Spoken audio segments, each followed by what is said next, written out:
So what is HIL?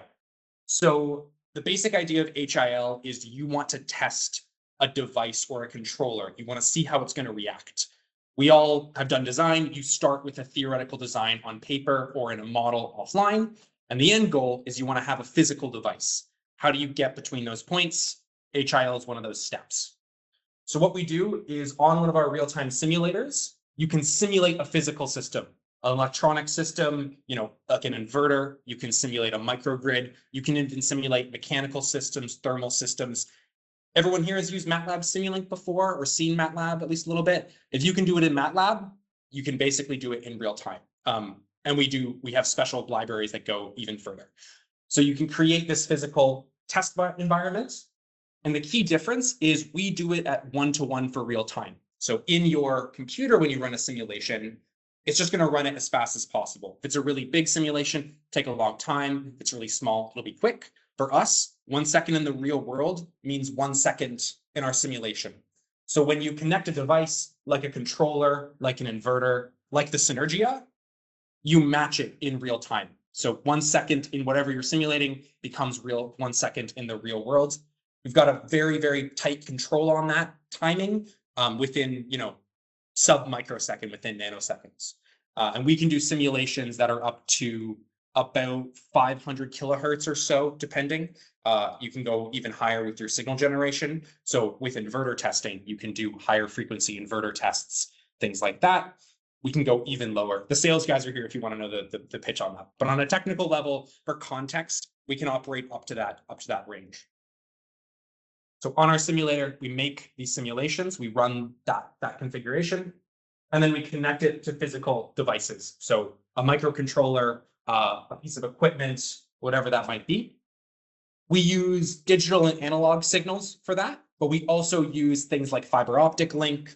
If for those of you who know like communication standards like C37118, IEC 61850, also things like TCP, UDP, Modbus, all that kind of stuff. We can simulate those signals at 1-to-1 real time. So from the perspective of a device, it gets data when it expects the data. And when it sends the data back, that data goes into the simulation itself. So if you think about an inverter, if you want to design an inverter and test it, you can first design the inverter in MATLAB Simulink or in this environment, and then you can connect a real controller to watch how that inverter is going to operate. So it lets you do the early development, and then it lets you do tests like destructive tests that are hard to do physically. So short circuits, over voltages, over currents, the kind of thing that it's expensive to test because you have to burn out equipment. You can do these tests offline. So you can test, how is my controller going to react if there's this overcurrent event?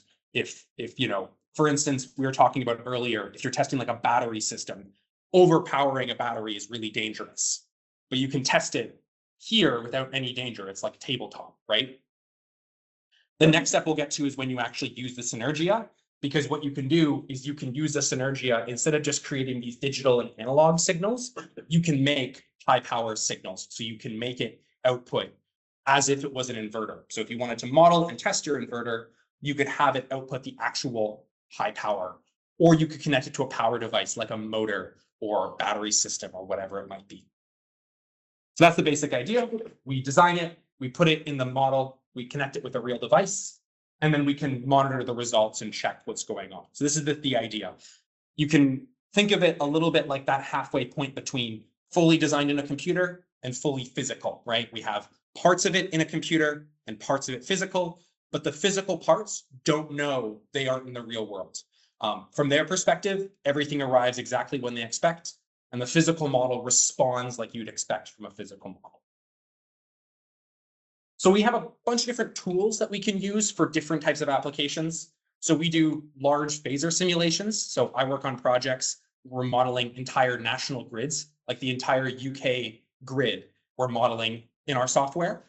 And we go all the way down to really small, precise power electronic simulations. So inverters, power electronics, those kinds of things. So we run that range. Our specialty is really in power systems. So that's where we work on stuff.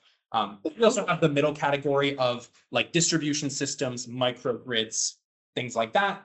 So these are the kinds of software we use, and they're mostly integrated with MATLAB Simulink. So you can also use those kinds of tools directly.